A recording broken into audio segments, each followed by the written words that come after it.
Motorboats dragging the lake, the sheriff clears his throat. Sounds carried very far. Oops, I did it again.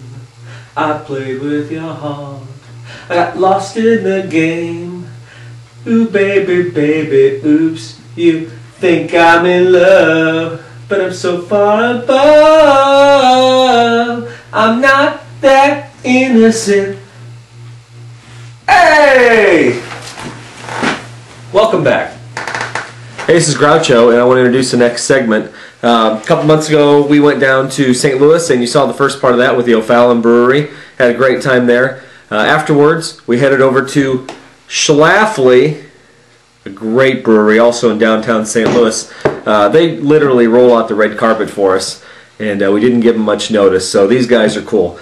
Mitch is who you're going to see in the tour. He gives us a tour. He's the marketing director there. We did briefly stop and say hi to Otto, and had we had half a brain and not been half wrecked from being in O'Fallon, I probably would have talked more to Otto. Hopefully in the future we can get back down there. I'd really love to do a show or something from their awesome restaurant area outside. So maybe we can get something like that happening. Now, to be honest, Schlafly APA is probably one of the greatest American pale ales that I've had in the last year, as far as new releases go. This stuff is delicious. Beer Port Spatula. If you can find it, I highly recommend you try it. If you have a Sam Adams glass, well, that always helps too. Check them out. They're at schlafly.com, and this is really a wonderful beer. Perfect pour, thank you very much. And thank you, Sam Cook. I think that's your name on these Sam Adams glasses.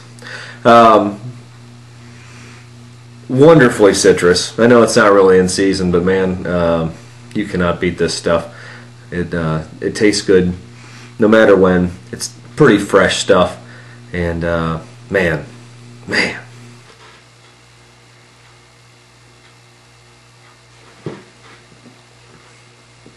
Oh man, that's delicious. It's like a little taste of the West Coast here in Central Illinois. So enjoy the video. It runs a little short. We actually, I don't know, I thought the cooler was actually draining the battery on the camcorder, but as it turns out, I think we just spent way too much time at O'Fallon and sucked our battery there. I really wish we could have had just a few more minutes to hang out with Mitch on camera and check out some other stuff, and you know, we'll try and make it up to him again.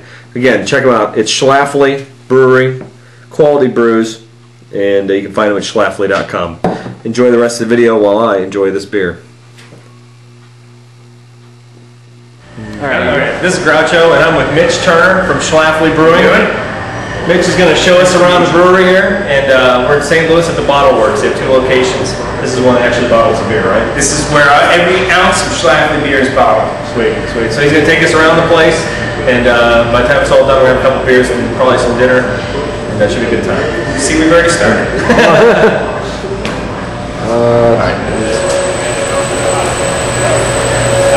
So this is the brew house. We make 20 barrel batches here, and when you get down to the cellar, you will see that the smallest tank we have is a 60 barrel tank, and the newest ones we've added are now up to 150 barrels. So we're constantly brewing batches of beer in here just to fill those tanks up all the time. This is the spent grain you're looking at. We have several local farmers come and pick this up and feed it to their cattle and hogs as protein supplement for their feeds. Which works out really nicely for us. We don't have to pay to dispose of it, and we get some really nice steaks and bacon. I was saying, you get a trade out on it? Yeah, it works out really nicely. So we're making 20 barrels, which would be 40 kegs, or if you want it in cases, it'd be 274 cases of beer at a time. Yeah. And just constantly gigantic through all the time. Actually, got to pan back further just to show these things on the whole camera, you know. Joseph, what are you making? APA. It smells like APA, man. This place is lousy with hops today. You can, a lot of times, I mean, if you're around here enough, you can smell it just by walking in what the brewers are making today. I walked in and just smelled like hops, and our APA is a big Sierra Nevada, love it, Liberty, kind of dry hopped beer. It's got that yellow antique label on it, right? Yep, absolutely. Good stuff. Organic.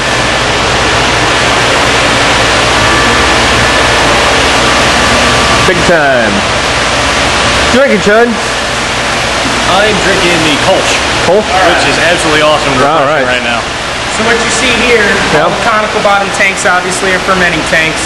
Then the flat bottom tanks are storage tanks for beer that we're getting ready to put into a keg or put into a bottle or put into the serving tanks that we use here at the brewery. We don't keg any of the beer we serve here. Oh, really? It all comes straight out of serving tanks. Oh, okay. And then it goes through those stainless steel lines that we talked about. So you're getting beer just like it tastes inside one of these tanks. It's really cool. Actually, you didn't get that on tape, but all the beer lines here are stainless steel. No plastic anywhere. Really? I mean, we have these rubber hoses that we use to transfer from tank to tank. Sure. That happens, you know, in minutes. The draft lines that we use are all 100% stainless steel. I saw they were all overhead, which that can't be easy to clean and everything. I mean, that's pretty awesome. It's actually not very hard to clean, but it's hard to dispense. Oh, okay. Beer doesn't like to go with gravity. And when it does, it decides to do all kinds of funky things I don't have time to explain. Okay, all right. But basically, foam and all kinds of different things. But so it's a neat look. Definitely been a struggle. But those taps work out great. They're taps that we actually reclaimed from a brewery out in Vegas. Oh, really? And so it worked out really nicely. So these tanks, actually this one's brand new. Just came in maybe 4 or 5 weeks ago.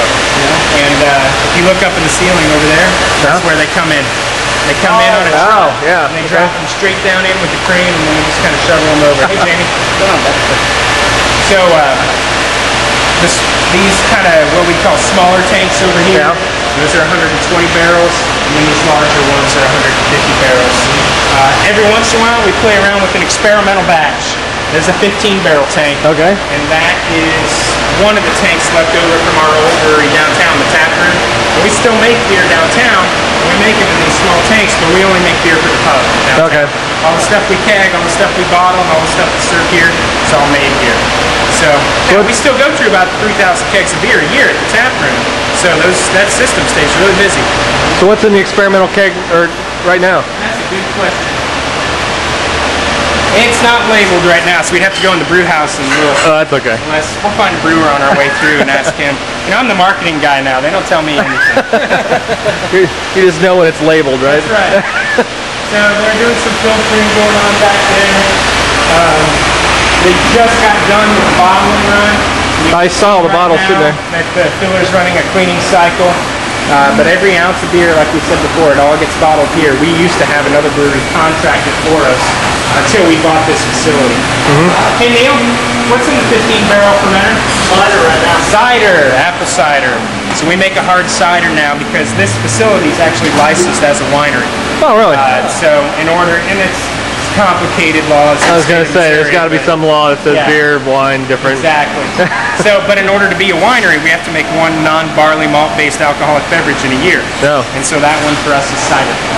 So that's what we're playing around with. We've experimented with different yeast, beer yeast, champagne yeast, different kinds of apples, you know, Granny Smiths and all this different So will you stuff. bottle that or something? No, not bottle, it's draft Just put on draft only? here, not in the tap room either. Got it. So it gets pretty confusing. I mean, with all we actually make 50 different kinds of beer in 2 years, but we got some that kind of rotate through every other year. So we have 40 in any given year, and most of them are just on tap, either here or at the tap room down. Really? That's really cool. Now you can just come here and get something special. Right.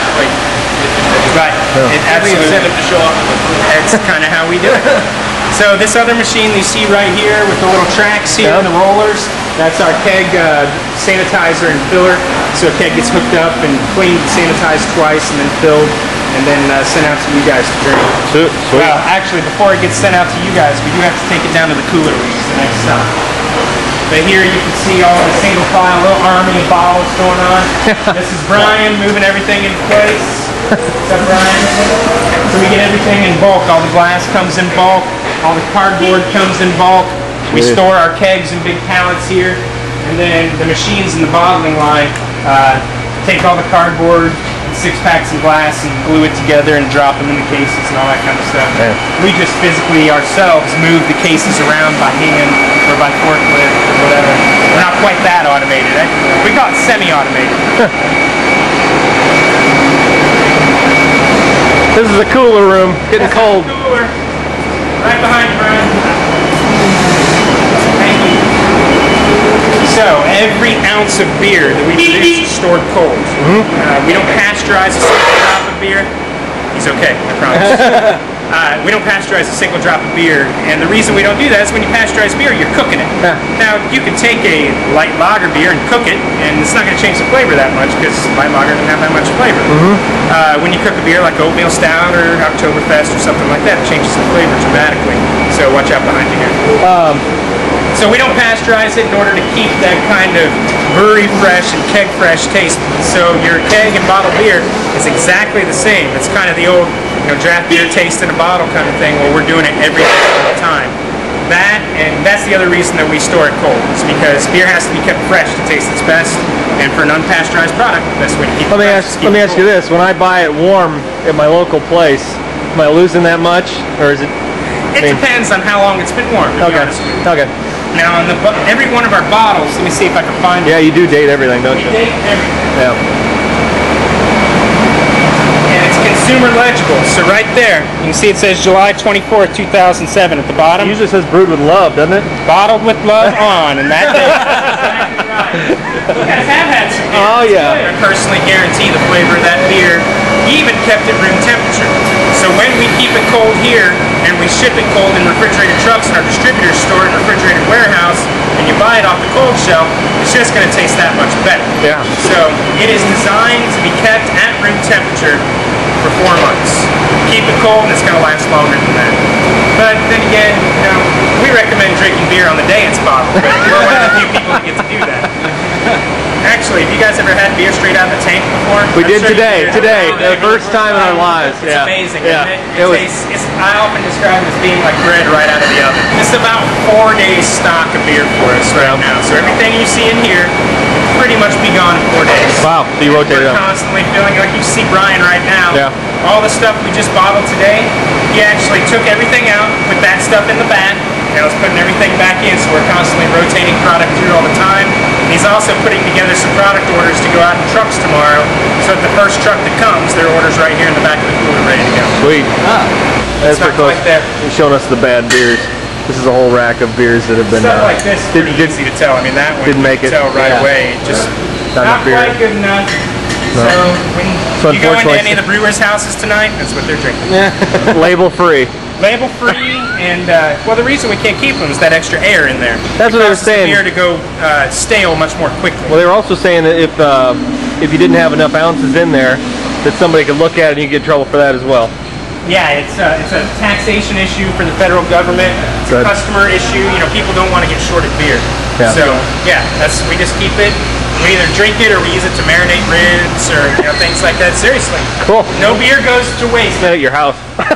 That too. I've marinated my fair share of ribs. I mean, you take a 5-gallon bucket, and you guys probably don't have 5 gallons of beer sitting around, but we do. He does. Yeah. And you throw your slab of ribs in there and 5 gallons of beer overnight, and you take them out and smoke them the next day. Best Holy you've Christ, ever I can't had, even man. imagine. Yeah. Well, and the acids in the beer and the alcohol both will tenderize them, so you don't even have to smoke them as long. You're cutting down on your work, just letting them soak in there. And then you use a nice smoky beer style like that smoked porter you talked about earlier, or our oatmeal stout, or you really want to get crazy, do coffee stout. And the coffee stout is amazing. Along with barbecue sauce, I never thought of that. Really? So we play around with that stuff all the time. So then the bottles come down here, the cases come down here. This machine drops the bottles into the cases. We've got a couple of machines. When do you do the dating? Is there a machine that actually? Yes, I'm sorry. That's okay. If you look over here, this little stainless steel looking thing that says Domino on it with a little beer stacked up on top of it. Yeah. That's the laser coder. And you can see the little corrugated tube coming out underneath it and going up into the labeling machine. Okay. And that's the one that it sends a laser signal through there and it burns the date on there for everyone. Burned with love. Hey, see you, Brennan. Crown room right now. The crown room's our tasting room. We call it the crown room because of these guys right here. These are not caps, these are crowns. You ever seen the old Budweiser commercial, Come See Where the King is Crowned? Yeah. That's exactly where it comes from. So, In here, you can see these beer styles lined up right now, and what Christian has put out is tasting sheet right here. And on this tasting sheet, we have 5 different categories that we rate the beers on a scale from 1 to 5. Go through first thing in the morning, Monday morning, first thing in the morning on Friday morning, and taste every single batch of beer that could be out in the market, in addition to batches of beer that may not have been out in the market for a couple years. And he hoards that stuff in the back of the brewery somewhere, and we taste it.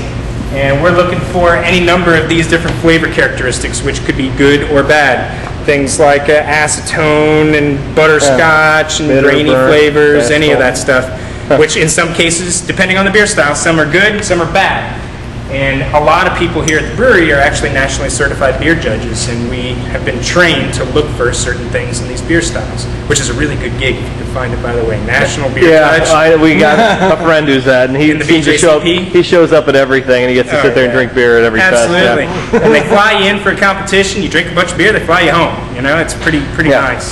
And all the beer served in the restaurant comes out of here. We do serve some beer out of kegs. Most of it comes out of these tanks. Goes through these stainless steel lines. That's what we were talking about before. Oh yeah, it goes right through the ceiling. It goes right through the ceiling and all the way up to the bar. We actually had another set you can't see back here. They go down into the floor to the bar right behind us in the counter. So we've also probably these are some fermentation experiments that Otto and Christian are playing with. Probably, I'm guessing by the looks of the Christmas ale, because if you look in the bottom, see all the spices and everything down there. So he's probably playing around with different spicing levels for a Christmas ale. It's got clove and cardamom and all kinds of weird spices in it. I can't remember.